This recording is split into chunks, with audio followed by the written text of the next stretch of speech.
आइए सुनते हैं अनंत चतुर्दशी की पवित्र कथा।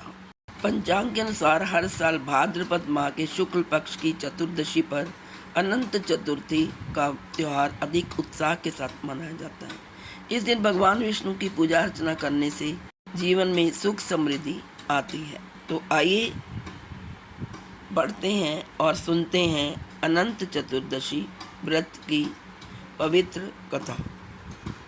पौराणिक कथा के अनुसार युधिष्ठिर एक बार राज सूर्य यज्ञ का आयोजन करवा रहे थे। यज्ञ का मंडप जल में स्थल तथा स्थल में जल की तरह लग रहा था। यज्ञ के दौरान कई तरह की सावधानियां बरती गई थी, लेकिन फिर भी कई लोग उस मंडप को देख धोखा खा चुके थे। एक बार दुर्योधन मंडप के पास पहुंचे। वो तालाब को स्थल समझकर उसमें गिर गए। यह देख द्रौपदी को हंसी आ गई। उन्होंने दुर्योधन को अंधों की संतान कह दिया। द्रौपदी को हंसते देख दुर्योधन को क्रोध आ गया। ऐसे में उन्होंने पांडवा से बदला लेने के लिए द्वैत क्रीड़ा का आयोजन किया और उसमें पांडवों को हरा दिया। इसी वजह से पांडवों को हारने की वजह से 12 सालों का वनवास काटना पड़ा। इस दौरान उन्होंने कई तरह की परेशानियों का सामना किया। एक समय ऐसा भी आया जब भगवान श्री कृष्ण उनसे मिलने के लिए गए। तब युधिष्ठिर ने कृष्ण जी से अपने दुख के बारे में बताया और समस्या से मुक्ति पाने के लिए उपाय पूछा। ऐसे में प्रभु ने अनंत भगवान का व्रत करने के लिए कहा। उन्होंने कहा कि इस व्रत को करने से सभी दुख दूर हो जाएंगे। इस संदर्भ में श्री कृष्ण जी ने युधिष्ठिर को ये कथा सुनाई, जो इस प्रकार है। प्राचीन काल में सुमंत नाम का एक तपस्वी ब्राह्मण था। उसकी बेटी परम सुंदरी, धर्मपरायण और ज्योतिर्मय कन्या थी। कुछ समय के बाद ब्राह्मण को पत्नी दीक्षा की मृत्यु हो गई। ऐसे में उसने दोबारा विवाह कर लिया और अपनी पुत्री सुशीला का विवाह ऋषि कौंडिन्य से करवा दिया। इसके बाद कौंडिन्य सुशीला को लेकर अपने आश्रम की तरफ चल दिए। आश्रम पहुंचने के दौरान ही रात हो गई और वे दोनों नदी तट पर ही रुक गए। इस दौरान सुशीला ने कुछ स्त्रियों को सुंदर वस्त्र में देखा और मैं देखा कि वे किसी भगवान की उपासना कर रही थी। इस बारे में सुशीला ने स्त्रियों से पूछा तो उन्होंने अनंत व्रत के महत्व के बारे में बताया। सुशीला ने भी उसी जगह पर पूजा की।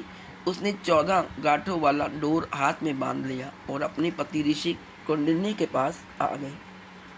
डोर के बारे में कौंडिन्य के द्वारा पूछे जाने पर सुशीला ने व्रत के बारे में बताया, परंतु ऋषि ने उसे तोड़ दिया और अग्नि में जला दिया।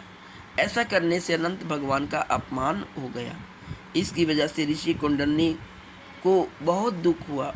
उनके पास जो भी था वह सब नष्ट हो गया। उन्होंने अपनी पत्नी से पूछा कि इस दरिद्रता का कारण क्या है।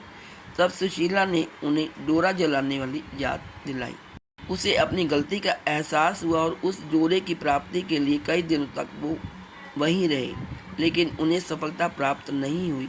लंबे समय तक भटकने के बाद वो भूमि पर गिर पड़े। फिर अनंत भगवान प्रकट हुए। उन्होंने ऋषि कौंडिन्य से कहा कि तुमने मेरा अपमान किया है, इसी वजह से तुमको इस तरह के कष्टों का सामना करना पड़ रहा है।